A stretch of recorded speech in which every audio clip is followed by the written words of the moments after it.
Good morning. I hope you'll pardon me. I'm a little bit nervous. My name is Charles L. Brown.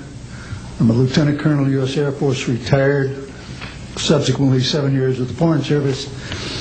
I like the name Charlie Brown, a gentleman by the name of Charles Schultz, of great talent, sort of elevated the name, if you will. During World War II, I was a young farm boy from West Virginia. I got the patriotic bug, joined the United States Army, ended up flying bombers in Europe, and ended the war transport in the Pacific. Finished college in the late summer of '49, recalled to active duty in the newly formed United States Air Force. I was assigned to an organization called Office of Special Investigations. The Air Force, as most of you know, was formed in 1947.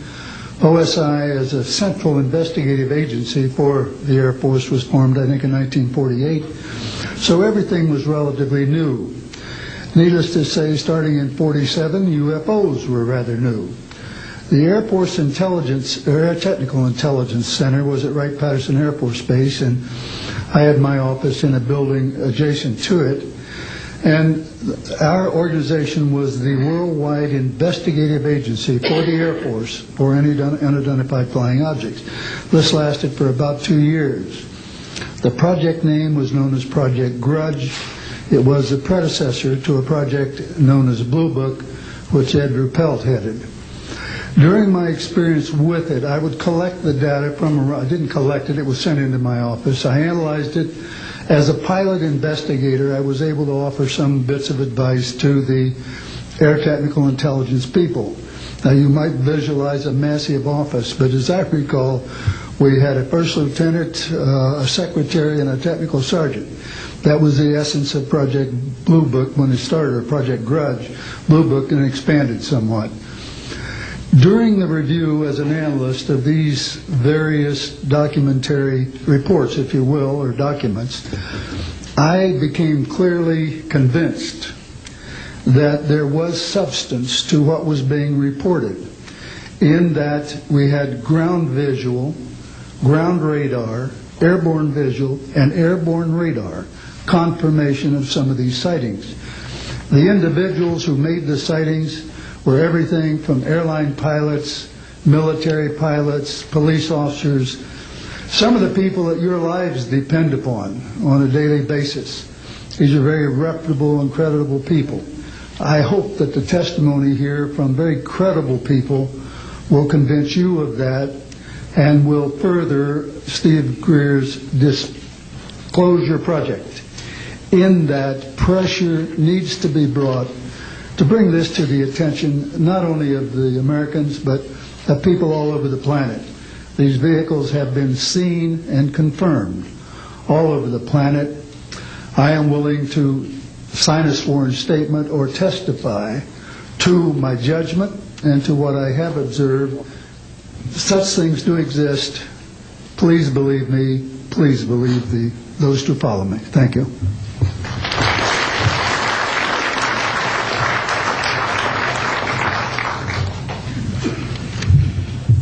My name is Michael Smith.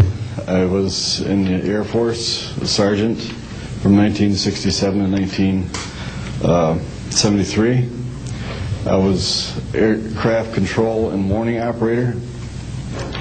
While I was assigned to Klamath Falls, Oregon, in early 1970, I arrived at the radar site, and they were watching a UFO on a radar that was hovering at about 80,000 feet. It sat there for about 10 minutes and then slowly descended until it dropped off the radar. It was gone for about 5-10 minutes, and then instantly reappeared at 80,000 feet, stationary. The next sweep of the radar, it was 200 miles away, stationary. It hovered there for about 10 minutes and redid the whole cycle twice more. When I found out what you normally do when you see a UFO, I was told that you notify NORAD, you don't necessarily write anything down, you don't write anything down, and you keep it to yourself. It's a need-to-know basis only. And And NORAD one night called me about later in the year to let me know as a heads up that there was a UFO coming up the California coastline. I asked them what I should do about this. They said, nothing, don't write it down, it's just a heads up. And then late 1972, while stationed at the 753rd Radar Squadron in Sault Ste. Marie, Michigan, I received a couple panicky calls from police officers who were chasing 3 UFOs from Mackinac Bridge up I-75.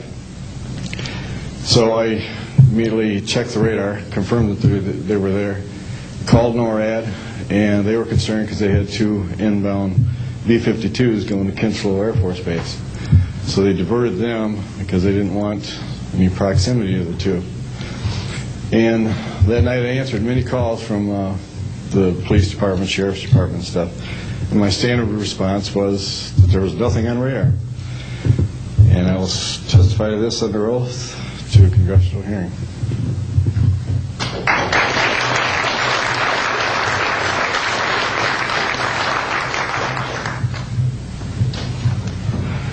Good morning. My name is Enrique Colbeck. I am air traffic controller. I'm sorry for my English. I'm so scared. I'm not accustomed to talk in front of a lot of people.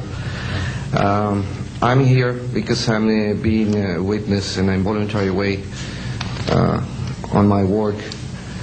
I work in Mexico City as radar controller and the International Airport of Mexico.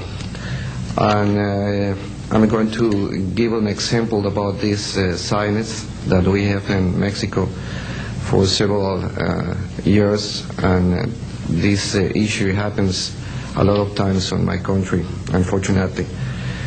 For example, in March 4, 1992, we detected 15 objects west side of the Toluca airport, that is very close of our international airport at 50 miles, more or less.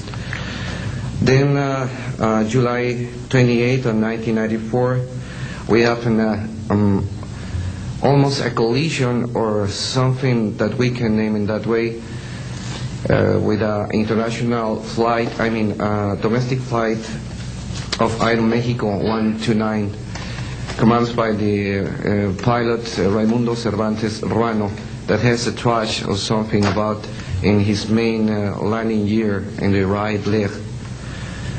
That's occurred at night at 10:30 more or less. Then in the next week, the same year, in the same moment, the Aeromexico Flight 904 has another almost collision that was reported for the pilot Corso, the Capitan Corso, at 11:30 in the morning, and we detect that object on the radar. Suddenly, just for a moment. Then the next week we have a lot of silence reported by the pilots that give us information about the weird traffic or something, bright lights and different times, and we detect some of them in that week. But in September 15 of 1994,